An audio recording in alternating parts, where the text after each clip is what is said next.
Прывітанне, даражэнькія. Сёння другая частка маёй чытанкі аб зялёным дубе. Ведаеце, зараз шмат можна пачуць, што на пратэсты ў нас выходзяць алкаголікі, туніядцы, прастытуткі і розныя такого кшталту нехарошыя людзі. Калі чытаеш то, што было раней, аказваецца, за 100 гадоў амаль нічога не змянілася. Толькі словы былі крыху другія. А па сутнасці зноў жа спрабавалі даказаць, што выходзяць людзі, так сказаць, з паніжанай сацыяльнай адказнасцю. Што ж, давайте даведаемся, насколькі гэта было так. А чтоб гэты ролик больш людзей пабачыла, зрабіце, калі ласка, парачку нескладаных дзей. Поставьте подобаечку, ось прямо зараз, так джик, и натиснули. Напишите после прогляда коммент, и буду вельми удячны за подписку. Подобайки и комменты в наш час – это не просто некая формальная идея. Это зброя в цяперашняй информационной войне.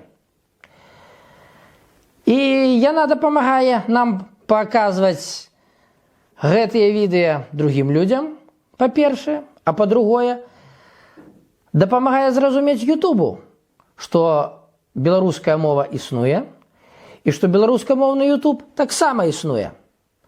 Таму зрабі гэтыя нескладаныя дзеянні. І так, да вашай увагі аб складзе зялёнага дуба. Другая частка маёй чытанкі, глава 5 кнігі «Атаманы і баевікі».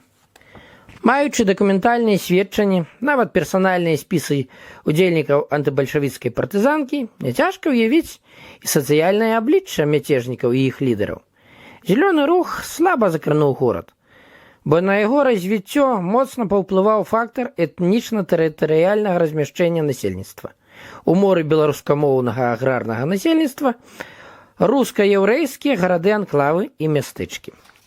Вёска у параўнанні з горадам была больш сацыяльна аднароднай і адзінай у сваіх гаспадарчых, культурных і сацыяльна-культурных паводзінах. Дзеянні пасля кастрычніцкай дзяржавы ў вёсцы, нягледзячы на ўсе запэўніванні бальшавікоў, па вялікім рахунку класава дыферэнцаваны не былі і шкодзілі ўсім маёмасным катэгорыям насельніцтва. Таму ў антысавецкім працэсе актыўна і пасіўна прымалі ўдзел усе слаі сялянства, што фармальна праявілася ў стварэнні саюзаў працоўнага сялянства у падтрымцы шырокімі коламі беларускай сялянскай партыі зялёнага дуба. Асноўны касцяк баявых сіл складалі дэзерціры і дэмабілізаваныя салдаты, вясковая моладзь без падзелу на бедных, сярэдніх і кулакоў. Так у шэрагах слуцкіх паўстанцаў і зелёнадубаўцаў асноўная маса удзельнікі, уладальнікі 6-10 дзесяцін зямлі. Як сведчыць склад партызанкі на Ігуменшчыне, у яе ўваходзілі в асноўным сяляне сярэдняга дастатку, вёсак Рэпішча, Сёмкава, Слабада, французская за французская Грэблі, Новая і старая Дубравы, Волма, Усоха, Суціна, Турная гара і іншыя. Сярод удзельнікаў толькі Віктар Замбрджыцкі быў заможным. Яго бацька меў 50 дзесяцін зямлі. Астатнія арэндатары ў сваёй большасці ці мелі ва ўласнасці не болей 15 дзесяцін. Па сваім характары агульнасялянскімі былі Вяліскае, Парэжскае, Гарадоцкае паўстанне на Віцебшчыне, Маглінскае, Гарадзішчынскае і іншыя ва ўсходняй Беларусі, партызанскія рухі, Галакоўшчына, Жыгалаўшчына і іншыя. Актыўны ўдзельнік тых падзей мае дастаткова аднолькавыя рысы. Напрыклад, Пімен Пракоп Данілавіч, 1883 года нараджэння, беларус, малапісьменны, паходзіў з вёскі Гарадзішча, што на Шклоўшчыне, прыняў удзел у буйным паўстанні ў траўні 1919 года, цэнтрам якога была яго родная вёска, а кіраўнікамі яго родныя браты. Маёмасны стан до 1917 года 10 дзесяцін зямлі, 2 хаты, 2 пуні, 2 кані, 2 каровы, 3 свінні, 3 авечкі, 1 плуг і 1 барана. У сям'і 10 душ, з якіх 5 працаздольных. Калі маёмасць гаспадара падзяліць на колькасць едакоў, то нават да ліку заможных гэтую сям'ю цяжка аднесці. Наёмнай працай, як падкрэслена ў матэрыялах следства, ніколі Пракоп Піменаў не карыстаўся.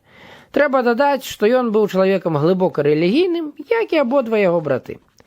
Хваля пратэсту вынесла са сваёй глыбіні правадыроў і атаманаў. Гэтыя героі таго часу былі даволі тыповым прадуктам зменлівай пострэвалюцыйнай рэчаіснасці. Сярод іх былі свядомыя і сапраўдныя барацьбіты за незалежнасць, за будучыню краіны. А іншыя апынуліся ў шэрагах змагароў той ступені, у якой гэта дазваляла дабівацца ўлады, вядомасці і асабістага дастатку. Разам з сумленнымі людзьмі рэвалюцыйная хваля выплюхнула авантурыстаў і прайдзісветаў. Той час вылучыў і маргіналаў, якія шукалі выйсці і магчымасці рэалізацыі сваёй сацыяльнай актыўнасці. Трэба да ўсяго гэтага дадаць яшчэ незвычайныя арганізатарскія здольнасці, розум, волю, асабістую мужнасць і, вядома, маладосць. У траўні 1920 года да вышэйшай меры пакарання расстрэлу выязной сесіяй Рэўваентрыбунала 16-й арміі быў адсуджаны Фёдор Васильевич Пацёмкін, ураджэнец вёскі Жаралы Баханскай воласці Быхаўскага павета, ва ўзросце 27 год. Пацёмкін уяўляе сабою вельмі распаўсюджаны ў тыя гады прыклад мясцовага бацькі. Па-першае, па ўзросту. Большасць паўстанцаў вельмі маладыя, крыху за 20, радзей крыху за 30. Яны нарадзіліся ў апошнім дзесяцігоддзі 19-го ці на самым пачатку 20-го стагоддзя. Атаману Галакоў было 27 гадоў, Дзергачу крыху за 30, Міхацю Жылінскаму ў 1921 годзе, у той час, калі ён узначаліў паўстанскі аддзел на Ігуменшчыне, 23 гады. Яго брату Тамашу, вядомаму дзеячу БПСР, арганізацыю партызанскі народнай козыдаўнаўшчыне, у 1920 годзе было 27 гадоў. У спісе расстраляных ЧК за бандытызм, змешчаным у газеце «Бедняк» за 13 жніўня 1921 года, самаму старэйшаму шляхцічу з бабруйскага павета Вільяму Сакановскаму 33 гады, самому маладому з яго аддзела 20 год. Сапраўды, рэвалюцыйная эпоха маладых. Вядома, што бальшавіцкія ваенныя кіраўнікі не мелі вялікага жыццёвага досведу таксама. Тухачэўскаму, напрыклад, у 1920 годзе 27 год. Але маладымі былі і тыя, хто актыўна супраціўляўся іх намеру перавярнуць свет. Экстрэмізм маладых – адметная рыса таго складанага пераломнага часу. Кіраўнікі партызанкі былі в асноўным сялянскага паходжання. Браты Караткевічы, браты Яскевічы, Георгій Моніч, Іван Жданович, Лукаш Семянік, правільней, і іншыя вядомыя і невядомыя атаманы нарадзіліся і выхаваліся ў вёсцы. Сялянскі менталітэт абумовіў перакананні паводзіны гэтых людзей. Шмат было сем'яў святароў і вайскоўцаў. Бацька Адамовіча старэйшага меў духоўны сан, а сам Вячаслаў Антонавіч насіў пагоны палкоўніка царскай арміі. Браты Жыгалавы паходзілі з сям'і святара вёскі Бароды Вялізскага павета. Сынам слуцкага святара быў Арсень Паўлюкевіч. Семінарысты Менска і Нясвіжа в асноўным самі папоўскія дзеці прынялі ўдзел у слуцкім паўстанні, а потым далучыліся да зелёнадубаўцаў. Характэрная рыса в агульным партрэце паўстанца-антысаветчыка – перанесеная хвароба на бальшавізм. Шмат хто З кіраўнікоў зялёнага руху нейкі час служыў у чырвонай арміі. Ужо згаданы Фёдор Пацёмкін, абвінавачаны трыбуналам у контррэвалюцыйным выступленні і здрадзе, быў камандзірам 40-го асобнага карнага батальёна 8-й дывізіі чырвонай арміі. Чырвонымі камандзірамі ў розныя часы былі Булак Балахович, палкоўнік Адамович. Янка Галак камандаваў бабруйскім палком чырвонай арміі. Антысавецкую дзейнасць і абавязкі кіраўніка ваеннага камісарыята спалучаў Жылінскі. У апараце чырвоных ваенкаматаў служылі Канапацкі, Жаўрыт, Ковель і іншыя. Хуткае расчараванне в эканамічнай палітыцы новай улады у першую чаргу пакрыўджаныя пачуцці селяніна гаспадара матывавалі сыход з чырвоных. Амаль все удзельнікі паўстанцкага руху, перадусім кіраўнікі атаманы, былі з мясцовых. Савецкая гістарыяграфія замацавала тэзіс аб імпартным паходжанні бандытызму ў Беларусі, як і цяперашні, это мой адступ, як і цяперашніх нашых падзей. Таксама тут лёлькаводы адкуль толькі няма. Польша, Чэхія, Украіна, хто-то там яшчэ. А рэальнасць все мясцовыя. І працягнем. На самой справе антыбальшавіцкая партызанка, як і антыпольская і супрацьнямецкая ў тыя гады, былі мясцовага паходжання. Аддзел Пацёмкіна складаўся з несузнательных быхаўскіх сялян. Газета «Звезда» не хавала таго факту, што бальшыня партызан аддзела Мефодія Караткевіча, жыхары бабруйскага павета Брожскай воласці, адкуль сам атаман быў родам, на сваёй зямлі змагаліся з бальшавіцкай уладай браты Александр Кастусь і Владзімір Жыгалавы, арганізатары так званай Жыгалаўшчыны. Руху узброенае сялянскае супраціўленне на працягу 1918-1922 гады у парэжскім і вяліцкім паветах Віцебскай губерніі. Янка Галак быў родам з суседняй з Гомельшчынай Чарнігаўскай губерніі. Вялікі адбітак на гэтых людзей наклала вайна. Амаль усе яны удзельнікі Першай сусветнай вайны і грамадзянскай. Кіраўнікі партызанкі, як правіла, былі афіцэры царскай арміі у невялікіх, за рэдкім выключэннем, чынах. Капітаны, паручнікі, падпаручнікі. Па ўмовах партызанскай вайны яны нядрэнна выкарысталі свой баявы досвед. Трэба зазначыць, што вайна ўнесла пэўныя карэктывы ў маральны і псіхалагічны стан людзей, паўплывала на палітычныя сімпатыі. Асоба яе жыццё, здароўе страцілі каштоўнасць. Чалавек са зброяй – галоўная каштоўнасць таго часа. Усе праблемы палітычныя, эканамічныя, жыццёвыя вырашаліся з яе дапамогай. Доўгі час афіцыйная гістарыяграфія пераканывала, што гэта бандыты, маргіналы, атреб'е, адбросы і гэтак далей. Маё адступленне. Ну, прама як цяпер. На самой справе гэтыя людзі вялікая частка таго грамадства, прадстаўнікі самых розных яго колаў. Сябрамі арганізацыі «Зялёны доб» былі прафесійныя вайскоўцы, настаўнікі, пісьменнікі, у тым ліку вядомыя такія, як Антон Лявіцкі, Ядвігіншыя, сяляне, былыя савецкія служачы і нават чэкісты. Антон Касінскі быў супрацоўнікам маладзечыцкай ЧК ў 1918 годзе. Да «Зялёнага дуба» у пэўныя перыяды свайго жыцця далучаліся вядомыя навукоўцы, дзеячы культуры і беларускага тэатра Зямкевіч, Тэраўскі, Адамовіч і Адамовіч ВВ. Людзі, веруючыя бязбожнікі, апынуліся ў шэрагах «Зялёнага дуба». З Богам у душы і сэрцы змагаліся за адраджэнне бацькаўшчыны. Уладзімір Ксяневіч Грач і Віктар Замбржыцкі, браты Піменавы, Франц Татур.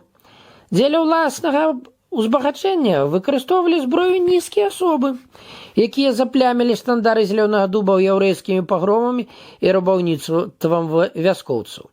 Гэтыя людзі, як былы паручнік Канстантин Семёнаў, проста прызвычаіліся за гады неспыннай вайны да забойстваў, выпрацавалі адпаведны стыль жыцця. Таким чынам, паводле сацыяльнага складу, зялёная партызанка была в асноўным сялянскай. У той жа час прадстаўляла амаль усе слаі грамадства.